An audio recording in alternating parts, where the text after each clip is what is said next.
મિત્રો, પ્રસ્તુત વિડીયોમાં આપણે સમમિત આવૃત્તિ વિતરણ કે જેને સમધારણ આવૃત્તિ વિતરણ પણ કહે છે તેના વિશે ચર્ચા કરીશું, જેને અંગ્રેજીમાં સિમેટ્રિકલ ફ્રીક્વન્સી ડિસ્ટ્રીબ્યુશન કહે છે.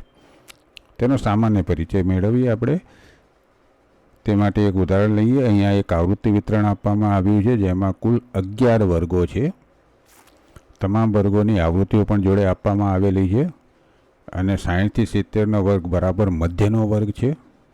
11 વર્ગમાં છઠ્ઠા ક્રમે બરાબર મધ્યનો વર્ગ છે. આ આવૃત્તિ વિતરણની કેટલીક વિશેષતાઓ જોઈ લઈએ. તો સૌથી પહેલાં જોઈએ તો પહેલો વર્ગ અને છેલ્લો વર્ગ જે મધ્યના વર્ગથી ઉપર અને નીચે સમાન અંતરે આવેલા છે તેમની આવૃત્તિઓની સંખ્યા સમાન છે, 5 અને 5. તે જ રીતે બીજો અને છેલ્લાથી બીજો વર્ગ બંને વર્ગો મધ્યના વર્ગથી સમાન અંતરે આવેલા છે ઉપર અને નીચે, અને બંનેમાં આવૃત્તિઓની સંખ્યા સમાન છે, 10 અને 10.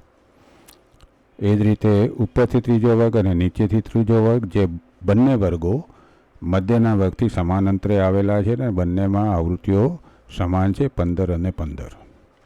તે જ રીતે ઉપરથી ચોથો વર્ગ અને નીચેથી ચોથો વર્ગ બંનેમાં આવૃત્તિઓની સંખ્યા સમાન છે, 20 અને 20, અને બંને મધ્યના વર્ગથી ઉપર અને નીચે સમાન અંતરે આવેલા છે. તે જ રીતે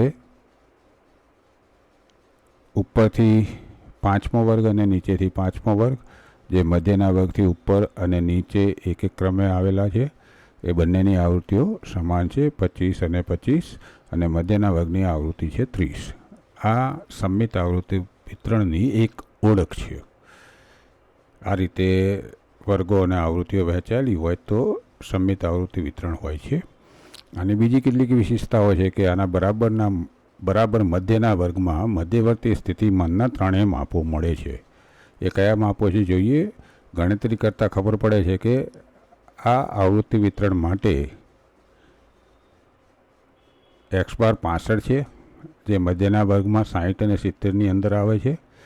z 65 છે એ પણ મધ્યના વર્ગમાં 60 અને 70 આવે છે, 60 અને 70ની વચ્ચે આવે છે.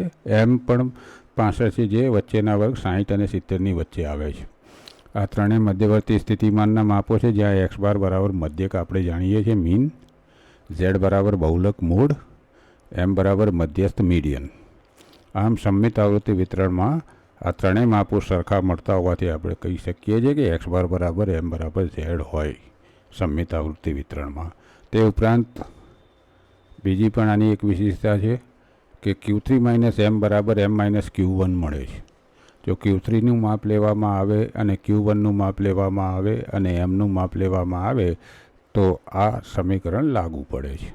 જેમાં Q3 એટલે ત્રીજો ચતુર્થક થર્ડ ક્વોર્ટાઇલ, Q1 એટલે પ્રથમ ચતુર્થક ફર્સ્ટ ક્વોર્ટાઇલ. Q3માંથી m માઇનસ કરો અને mમાંથી Q1 માઇનસ કરો તો બંનેના જવાબો સમાન આવે છે, એટલે Q3 માઇનસ m બરાબર m માઇનસ Q1 મળે છે.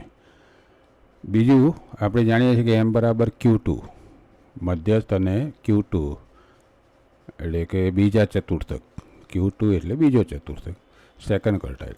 એ બંનેના મૂલ્યો હંમેશા સમાન આવે છે. જો આ રીતે જોઈએ તો Q3 માઇનસ m બરાબર m માઇનસ Q1 ને આપણે આ રીતે પણ લખી શકીએ, Q3 માઇનસ Q2 બરાબર Q2 માઇનસ Q1. તો દોસ્તો, અહીંયા આપણે સમમિત આવૃત્તિ વિતરણનો સામાન્ય પરિચય મેળવ્યો.